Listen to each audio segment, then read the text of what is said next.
Hello, everybody. My name's James. Welcome to the Fan View, and I'm delighted on this show to be welcoming back a returnee correspondent after his team gained automatic promotion from the Championship last week. Let me reintroduce you to our Sheffield United correspondent, Ben Tommo Thompson. How are you, Tommo? Doing great. Glad to be back.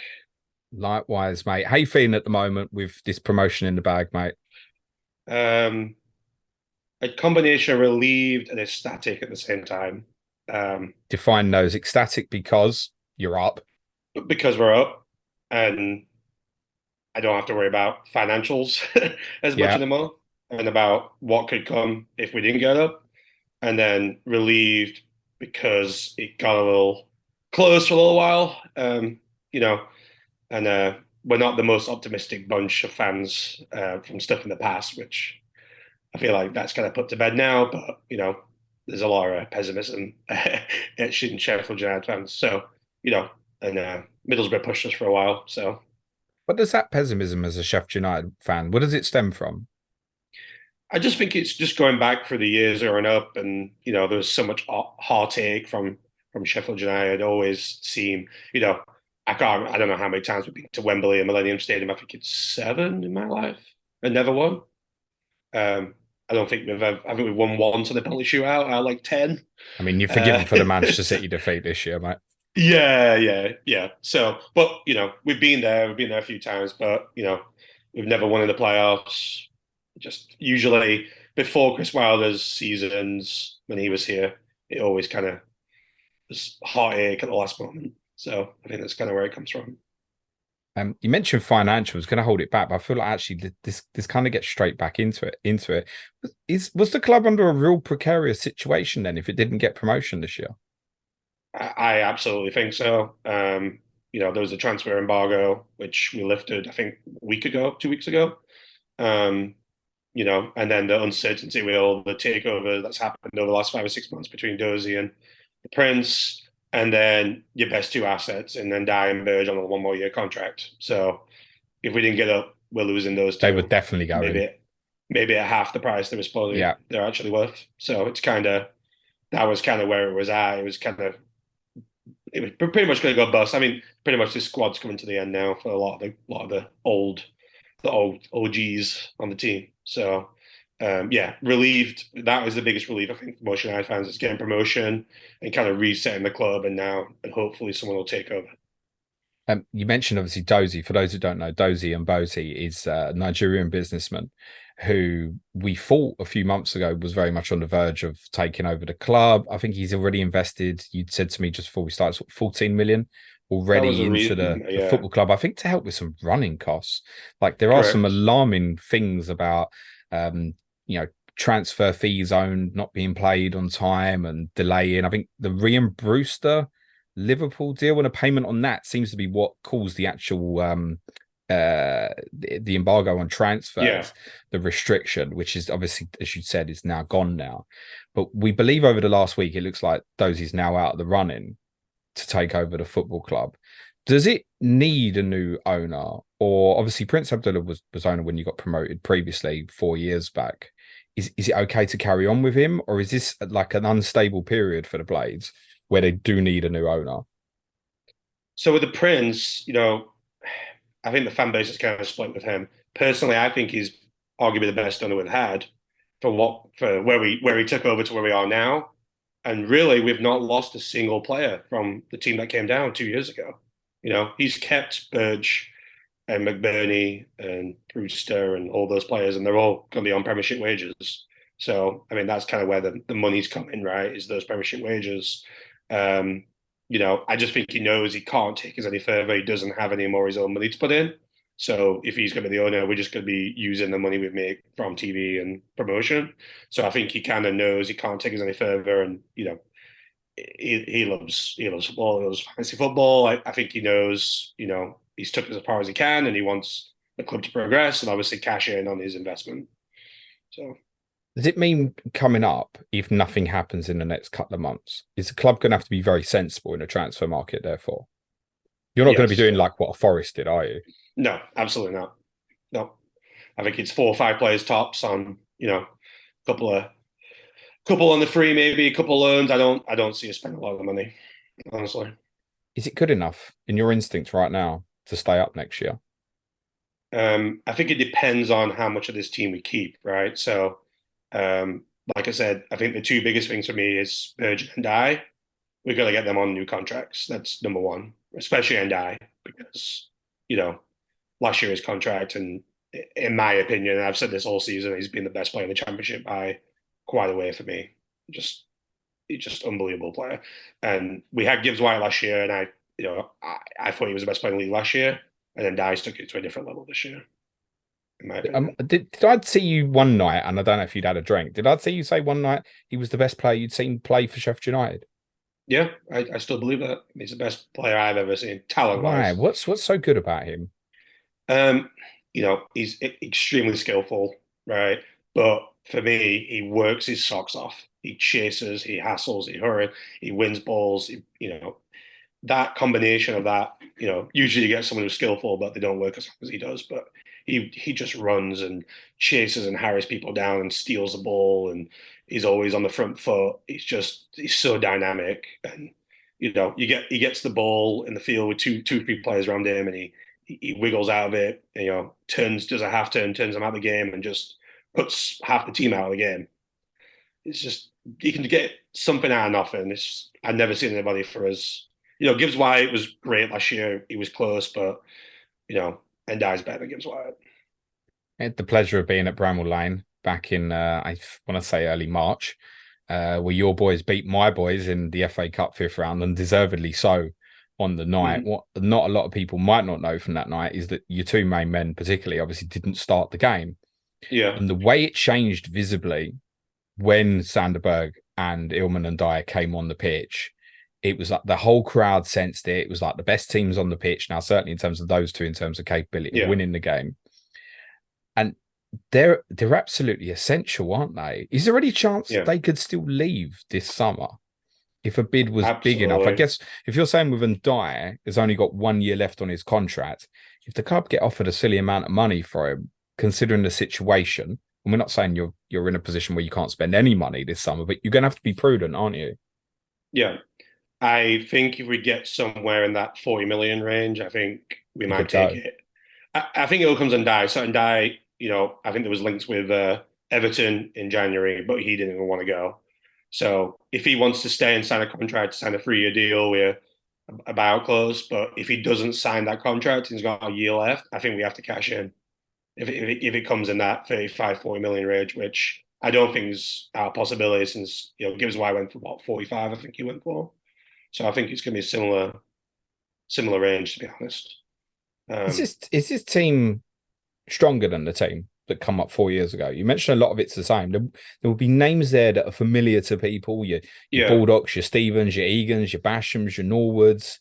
Sanderberg obviously joined for a decent, sizable fee, 22 million or so you yeah, spent on him. You still got the likes of Billy Sharp, Ben Osborne, Ollie McBurney, Brewster's knocking about. He does feel quite samey, a lot of it. And a lot of that obviously went down during the COVID season in 2021. yeah. If we have Doyle and McAtee, which probably won't happen, it's stronger than it was when it came up. Those two made a big difference, and I think we have more players that can win games that we didn't have when we came up first time. We didn't have him die, and obviously he wasn't in the team at that point. Came in afterwards. Berge, we didn't have Berge then. So I think this team's stronger. We've got a deep squad. I think we have arguably one of the best squads. We probably Burnley in the league championship. It needs to be added to. There's a lot of people coming towards the end of you know, end of the contracts. I think few is Norwood, Fleck, Sharp are all out of contracts. So I don't expect I any of read those. that a Maybe lot of Norwood. I read that a lot of them can be triggered as auto extensions though if you were promoted. Yeah, Is that right? that's the rumor. Maybe Norwood they might keep for another year, but he's kind of not in the team anymore since Darrell took over. Maybe they keep Sharp around the player coach. You know, maybe in something like that, but he's not around the squad. So I think a lot of those are going to be gone. So Have you deserved to get promoted? yeah, yeah, we've been the second best team in the leagues all season. We've had bumps, but we've been very good. we had you on with Jack Toner, Turfy Topper, our Burnley correspondent, back on January the 5th. We did a podcast with the two of you, and it looked that early quite clear that it was probably going to be the two of you. It would look like a certainty for Burnley and a near formality that you would join them. There was a period of 4 defeats in 6, which included defeats at home to Middlesbrough and Luton, who are currently 3rd and 4th respectively. Was a real concern at that point. Yeah, there was a lot of concern at that point because I think we got down to 3 points or 4 points at one point in time. We always had games in hand, but it got down from, we're in double digits, I think, when we were on last time, and then it got all the way down to like 3 points. So there was a real concern, and we weren't playing well. So there was a tough run of fixtures we lost. But yeah, there was definitely concern at that point. It's worth saying since then, you've won every game in the Championship except for a defeat at Burnley where goalkeeper Wes Foderingham was sent off after about 20 minutes at 0-0. And wasn't your most important game. You possibly had a glimmer of maybe winning the title if you'd have won that night, but it wasn't really on. Is Foderingham likely to be a number 1 starting next season? No, we need a goalkeeper. He's been great in Championship. He's been very solid, but I would put goalkeeper right up there as one of the most positions we need to invest in. I think it's a good backup. We're speculating here. I was just thinking about, you'd obviously mentioned Morgan Gibbs-White earlier, and I was wondering if Forest went down, if maybe a move for Gibbs-White might be something that you'd look at, because obviously familiar with the club from the loan spell last year. But of course, there's another former Blade on loan now who's likely to be available. Is a goalkeeper. It's Dean Henderson. Has there been any speculation on that sort of thing? It's probably very dependent on Forest, I guess. Yeah, I think, is he still injured too? I don't know. He has been, yeah. He's not likely to play again this season, but it's probably touch and go. I think he was at one of the games. I saw some pictures of him. I think in one of the United games he was at a couple of weeks ago. But yeah, obviously the fans love him. I think he loves it here. But I think he's on 100,000 a week now. Is he really? I think so. I think he was on 50 when we had him, and then I think they doubled his wages. So we're not going to be paying that for a goalkeeper. I don't know about you. I'm in the wrong job, mate. Backup goalkeeper was definitely the way to play it. Look at good old Scott Carson at Manchester City. I don't suppose that's your solution. It's interesting, though, because obviously in that first year, Henderson was great. It was a staple for a lot of FPL teams, even in that first season. Double Sheffield United defence of Henderson and John Lundstrom. We won't talk about him so much. And we highlighted that actually at the start of the second season, when you started losing a lot of games, felt like with Ramsdale, it was like, I should have saved that. It was a lot of them. Yeah. And now he's been close to winning the Premier League title this year. So I guess it's probably your experience of having Henderson and Ramsdale. Foderingham now feels like probably a step down, whereas you've had good goalkeepers in the Premier League in the past. Yeah. Yeah, and he is. And Wes is a good goalkeeper. He's a good Championship goalkeeper. But yeah, I think we're going to need a better goalkeeper. I think he's a good backup. Paul Heckingbottom is obviously in charge, who people may remember took charge briefly when Chris Wilder obviously left the club towards the end of that 2021 season. He left. You got a new manager in. It didn't work out. He came back in.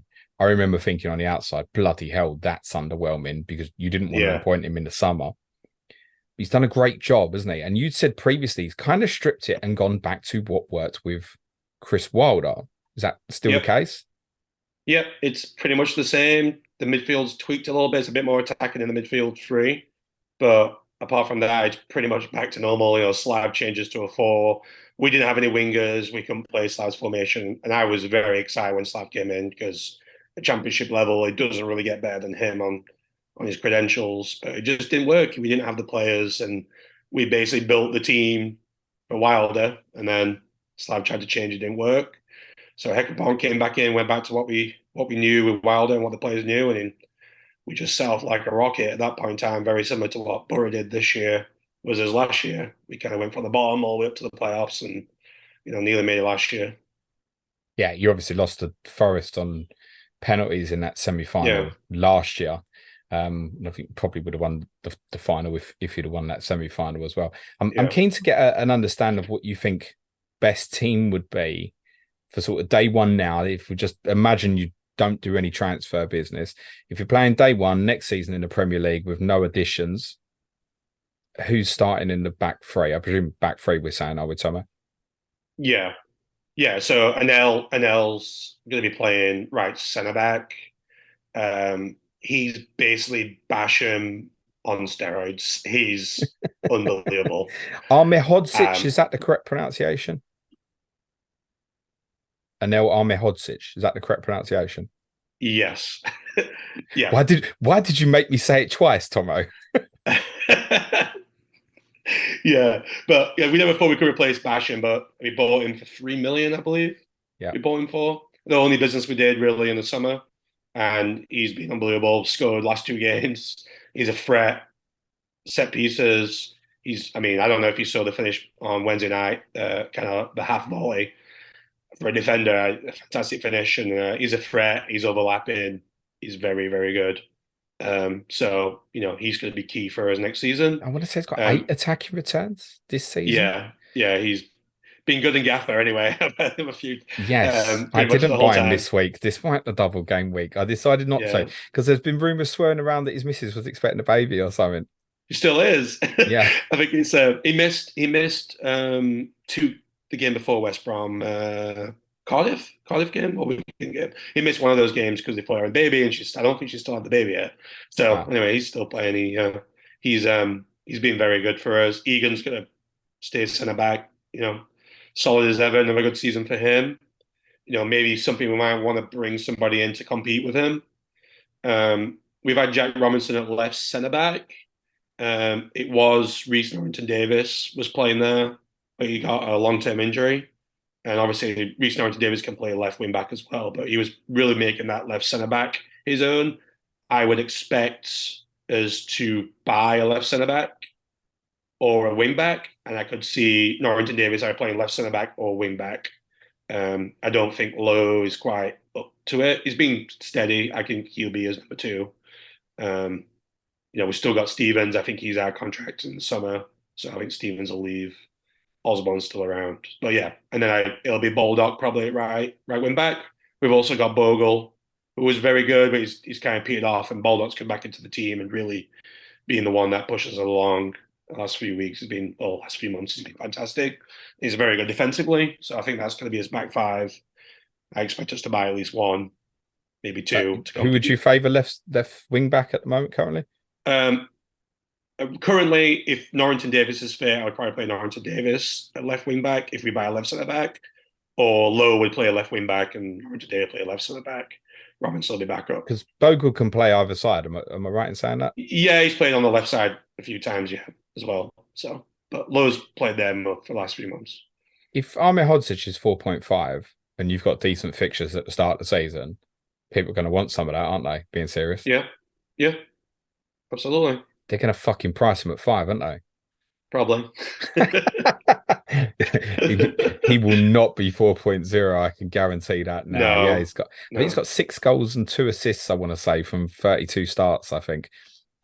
Which is a super return. You're getting an attacking return very regularly with that. Yeah. What's that? It's like 1 in 4, isn't it, for an attacking return? You obviously want cleans with it, but you were never a side, certainly in that first season, that got torn apart, right? Like I said, many of us had sort of a Henderson and Lundstrom combination or one of those wing backs. If they were all 4.5 blanket at the start of the season and your fixtures were good and you wanted one, do you go for like a Baldock because it's a wing back, or would you literally go with Ahmedhodzic? Ahmedhodzic, absolutely. What is it about him? Is he just a giant? For those who've never seen him, what is it? Yeah, he's tall. He's tall and lanky, but he's very agile, and he's got a good shot on him. He gets in the box. He seems to find the right areas, and he gets in that space. Baldock is good defensively, but his crossing is not great, and he kind of freezes when he gets in the box. But I think Baldock's an option at 4.52, but I go now. I think he's got the goal for it. Okay. One to keep an eye on. I know he's going to be on people's lips if you've got good fixtures at the start of the season as a rotational option, for example. So we midfield 3 at the moment. You mentioned there's been a bit of a tweak recently where it seems like Doyle and McAtee, you correct me if I'm wrong, they've been released a little bit more to join in with the front players. Is that what's happening at the moment? A little bit the other way around. So obviously Norwood played most of the season, and he was fantastic for the first half. When we talked in January, he had another great season. His legs were growing a bit during that losing 4 games in 6 where we lost. Norwood was getting caught out, and he just doesn't have the legs against some of the better teams which we played. So they switched in, put Doyle in Norwood's position, kind of in the more the defensive role. Okay. And he played that role against Tottenham as well in the cup. If you remember, I thought he was the best player on the pitch that day. Literally erased that night from my memory, mate. I'm But sure carry he on. did. Anyway, so Doyle was kind of more the holding, and then you've got Berge was kind of playing in the luncheon role on the right side. He kind of has been The Lindstrom role, isn't that centre back? Yeah. And he's very good going forward. Berge carries the ball extremely well. He kind of glides across the pitch. He's very strong and tall. And he's got quite a few returns, so he's one to watch out for. And then McAtee kind of plays left, but he kind of floats. He kind of floats between the left, attacking left, but also floats into the 10. And him and Ndai kind of transition. And Ndai kind of drops in sometimes, and they'll both drop in and into sometimes a midfield, a 4 when we're defensive. They both work extremely hard. And then, McBurney's been playing up top most of the time. So, okay, with McAtee and Doyle, they're both on loan from City, is that right? Yes. Is there any chance of making this permanent or not? And I guess, do you want them to, or do you think you need something better than that? No. I think those two. If we can keep those two, I suspect, and I talked to Johnny Pringle about this as well on the side. I expect Doyle would be the one that we could probably buy. McAtee would be the one we would loan again. Yeah, I think McAtee has got a chance in the next few years to get into the City team or in about the squad. He's been unbelievable second half of the season. First half of the season, he struggled. We played Luton the first 5 or 6 games in, and he just got kicked all over the pitch. He looked like a 15-year-old school kid. He's kind of come back, and he's very similar to Foden kind of type player. He carries the ball extremely well, amazing touch, kind of plays like the same kind of swagger. He's one to watch, I think, long term. McAtee, but I suspect if we ask for McAtee back on loan, I think City would, let us take it back because I think we're going to get 1 player on loan from club next year, as told. Is that right? Between Premier League clubs, I mean, that would make sense. Between Premier League clubs, 1 player. So that's what they're saying is, I think we'll get 1 of them on loan. I'm hoping it's McAtee and probably Doyle. I don't think Doyle is going to make the City team. Just he's good. He's a good player, but I don't think he's City standard. I think he's mid Premier League. So it probably goes back to my point. Do you sign him permanently, or do you actually look at something else, maybe even? No, I would sign Doyle permanently. Is there any rumor on a price? I don't think so. I think 20 million range, something around that, 15, 20 million. I mean, he's an English probably going to be a sizable chunk of your budget. Yeah, but I think it's worth it though, because I think, he's 21, 22, English, he built for the future, and that's what we're going to do. I can't help looking at the squad, Tom, and think you got to buy a centre forward, mate. Yeah. It looks very samey from a team that at periods couldn't hit a barn door, right, in that 2021 season. So McBurney's obviously chipped in. I mean, Ndai is actually your top goal scorer. Are we referring to Ndai as a centre forward currently?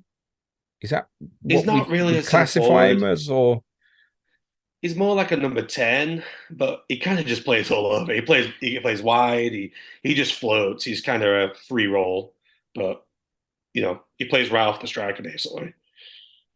So him basically behind 1. You need a 1, don't you? You're not going to go in with the likes of McBurney and Sharp and stuff, are you? It's got to be something. Well, I think Sharp's going to be done. You've got McBurney. You've got Brewster, who's been out. Brewster was hitting some form. He was scoring a few goals, looking good finally. I think another injury. I think Brewster's going to be. They're going to keep Brewster most likely, I would say. And then Jebison has just started to get good towards the last few weeks. He's started to get fit, look very strong. I think Jebison's going to be in there, but I think we need to sign a striker. Still very young though, Daniel Jebison. People remember he scored at Everton in the season you went down. Was he 17 at the time or something? He's still very young, isn't he? I think he's like 19, about to turn 20 now. I'm just looking, he's only started 4 times this season, mate.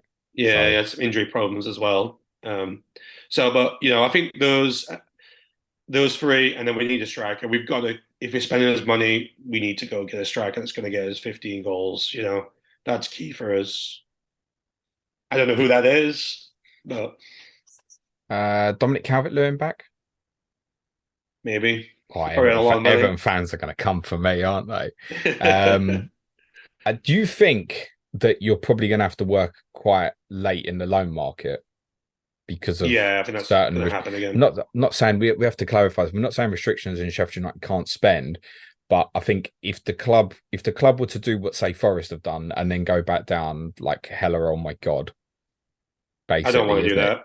No, you're going to have to be careful, and it feels like more loan signings, like some of the boys you've got in Yeah, from City this year, would be a sensible play. And obviously, you can target a higher caliber of player now being in the Premier League. Do you think Ndai will be a forward or a midfielder in FPL? he'll be a forward. If he's a midfielder, then we're going to get very excited. If he's a midfielder, Just saying, thinking if you're saying he's not out and out up front, why would they classify him as a forward? yeah. I mean, I don't think he's playing him more further forward than Salah is. So, you know, or Son, or I think there's a chance he could be midfield, but you know, I don't know. If he's a 6 million midfielder and your fixtures are good at the start, do you start with him? Do you think? He'll And be my obviously, team. I know it's very hypothetical because we don't know the players' Yeah, price of any other yeah, players. We don't even know who's going to be the third team that comes up, for example, at the moment. But would you think at that price, 6 million midfielder yeah. would be interesting to you? I think I'd be in on about 6 million.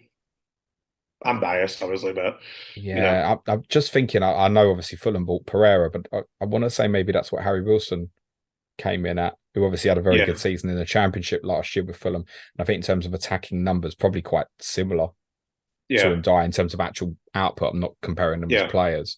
So I wonder if he might come in at that price. Do you think there's any chance Berge could be a 4.5 million midfielder because of his historical in the Premier League and not getting returns in the Prem? Yeah, I mean, I think there's a possibility.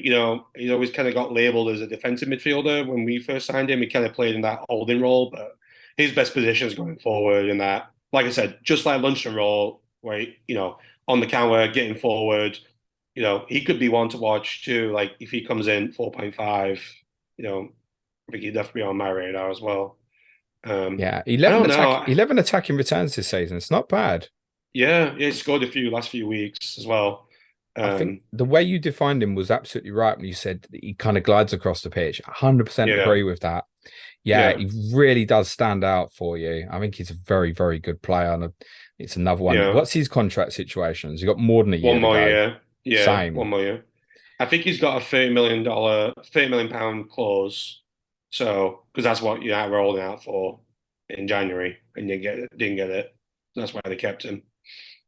Yeah. The other thing is, though, can the club afford to be sitting there at the end of August, considering the restraints they might be under next year, to let these guys go into the final year of their contract? No, no. Yeah. I I think they both love playing for Sheffield United. I do foresee them signing, maybe a 2-year extension with a buyout clause. I can definitely see that happening. Maybe they play 1 year with us and then, go in the summer. I think they seem both quite loyal as well, especially Berge. He could have gone a few Yeah, I was times. going to say, I read on Berge that actually there were offers from Premier League clubs and he turned them Yeah, down, he yeah, himself, rather than the yeah. actual Same club. as Andai. Andai was the same. So I think they'll repay the club by signing new contracts and then, put those buyout clauses in. You never know, do you? No. How many players do you think this needs? Because we've talked about a first 11. Sounds Yeah, fine. It'll be familiar to a lot of people, even those who don't watch Championship football. There'll be names that are familiar, and dire people will probably have seen during the World Cup for Senegal, for example. How many players does it really need, considering if we look at the squad as a whole as well? yeah. I would say keeper, left centre back, two midfielders, depending on Bowl and McAtee. Definitely two midfielders and a striker. So I'm So saying that so 5, 6. that's got to be the bare minimum, I basically. would say so. Yeah, If you didn't cover all those positions, would you be worried? yeah, yeah, And listen, you should enjoy yourself now. You shouldn't worry about next yeah, season now. You should enjoy the promotion. But would you be concerned under that circumstance that you go back down? yeah. I think so. I think, I'm gonna have less expectations than last time. And my goal for this season is we rebuild for the future and get a new owner in that has his own money and puts it to the club. We build the team out again, and if we come back down, positions to go straight back up, especially these parachute payments. So I'd rather as only sign 3 or 4, go back down, consolidate, come back, and then go try and come back up, then go try and buy 10 players. Can I be honest? Yeah, he's got that feel that it might be that. That's not I to think say so. that's not to say now I think you'll go back down, and I don't even know who's coming up Yeah, with you, for example. And there's clubs down the bottom who aren't good, and yeah, it might help I if agree. it might help if they stay up, for example. Yeah, I think one of the things is probably important is obviously when you came up originally under Wilder, it really was a shock factor. The underlapping yeah, centre backs and the triangles in high wide areas and stuff. And then once people got used to it, the shock factor went away, and unfortunately, yeah, you were a little bit short of quality. Is the underlapping centre backs still a thing? absolutely. It's still definitely a thing. I think I couldn't tell. So the season we went down with COVID, I think no fans killed us because at Bramall Lane when it's packed, that was a big factor for us in the first season. And we know fans in the stands. I think that's definitely went against us. Yeah. And a lot of those games at the first half of that season were close games that we lost. It wasn't like we were getting bashed. We were losing by the odd goal. We couldn't score, basically. No, yeah, I wouldn't say you was about a goal a game, probably tops, Goal weren't you, again. or so? Yeah. Yeah. Yeah. And Um, you won some big games, sort of 1-0 and 2-1 and yeah. stuff, though, didn't you? Yeah. Yeah, I think it's going to be a tough ask. But I Yeah. think it depends who comes up with you. And I think very importantly, it depends what you do in this transfer market, doesn't it? Are the fan base fully behind Hecking Bottom? That might sound like a silly question, but do they believe that he's going to be good enough for you in the Prem? Yeah. Yeah. I mean, I think everyone's totally bought in now, especially, in the last season and a half. I mean, I think we've got the most points. I mean, definitely in the championship for sure over that point in time. And he's just a good guy. And, we've got Stuart McCall and Jack Lester also on that same group of both played for Sheffield Stuart United. McCall wasn't climbing cars last week, was he? I haven't seen anything yet, but they're on the promotion party tonight, so That's a might be nod for outside Bradford tonight. fans will know what I'm talking Yeah, about. but yeah, I think so for sure. I think he's bought in, and he's a great coach. He's different to Wilder. He's very quiet and inside himself, and says all the right things. Whereas how Wilder was, but I think Are that's what we needed. you surprised what's happened with Chris Wilder? That's off topic. The fact it fell out at Middlesbrough and sounds like he's probably Yeah, not going to stay at Watford next season. yeah, You surprised? yeah. I'm surprised because I still class him as one of the best English managers there is, especially below the Premiership. So I still think he'll bounce back a little bit. I think he'll get another job, another go or something. But I mean, the Watford one, I won't even class that this job he's doing now at Watford. But Middlesbrough one shocked me a little bit. No, Watford is a very interesting football club. It feels like we could do a different podcast on them every week, probably the Yeah, amount they change managers and stuff. And I was very yeah, surprised that he took that. Very, very surprised that he took that on. But people say, why would you take the Watford job? You're getting paid off in 3 months, aren't you? Why wouldn't you? I'd like yeah. to close, Tomo, because I know obviously you watch your team every week from where you are. Who do you think is going to be the third team that comes up in the playoffs? I really want to be Luton. I think they've been very, Because very good because they won't finish above us next season. I don't like Luton. I've got some friends who are Luton. I don't want it to be Middlesbrough. Anybody but Middlesbrough. why? There's a bit of bad blood there. I think there was a lot of showboating from some of the Middlesbrough fans when they beat us and they kind of got close to us that they were kind of shouting that they're already up. So it kind of rubbed a lot of the Sheffield United fans the wrong way. You know, and it really kind of ticked us a lot of Blades fans off that Heckingbottom didn't get nominated for the manager of the season. Rightly so, company should have won, but I think Heckingbottom should definitely be in the top three. Carey got nominated, he's doing a good job, but if we finish second, we're going to get 9+ points. Also, and Dye did not get nominated for Player of the Season either. So Who was Championship Player of the Year? I think it was Akpom, I believe. As it Middlesbrough. wasn't a Burnley player, no? No, because Brownhill was in there. I think Burnley had so many players that was just I good. suppose it's the They kind collective of with spread it Burnley out. and Yeah, the the style of collective. Yeah, football. Interestingly, when you came on with Tomo in January, we spoke quite a bit about XG. yeah. Have you looked at it lately? I haven't since then. Do you know which of you or Burnley's had the higher XG this season? Bearing in mind you've played one game less at the time of recording. Yeah, I bet it's close. I bet it's not far away. You have scored 67 goals from an XG of 65.5. This data is taken from FBref. Okay. Burnley have scored 82, 15 more, but from an XG of 3 less, 62.6. And Wow. it's not, yours isn't the highest XG in the championship this season. That Middlesbrough. belongs to Middlesbrough, Yeah. 71.2. It's worth saying their XA is a lot higher than yours and Yeah. Burnley. So I guess that probably makes them favourites in the championship, doesn't it? The firepower, Akpom, Archer's doing well now on loan Archer. from Villa, Yeah. isn't he? They're probably the ones with the firepower. But there's some nice stories in that playoffs. Like Luton would be a miracle. Um, Coventry. I just for anyone who's ever been to Kenilworth Road, for that to get back in the Premier League would be something else. It makes Sheffield United, it makes Bramwell Lane look like the Burnabout Kenilworth Road. Yeah. It would be remarkable if they got in Coventry's story as well. Would Amazing. be amazing considering they've half been locked out of their home. I saw this week, I think they've got a deal in place where they can Yeah. stay. It's remarkable. They can I stay at know. their stadium for the next 5 years. Millwall are currently in position in the playoffs as well. And Blackburn have got a game in hand, and Sunderland are just outside. I think it's possibly beyond West Brom now, I think, unfortunately for them. But Middlesbrough are probably going to be favourites for it, I suspect, aren't they? Yep. I think any of those four teams can beat each other from what I've seen. So Luton are very good. If Luton get a goal ahead, they're very good at strangling teams. They did that to us. I still fancy Luton. I just think defensively they're the best team out of the four. I kind of lean toward the defense. Middlesbrough's got the firepower. Um, they really added in January.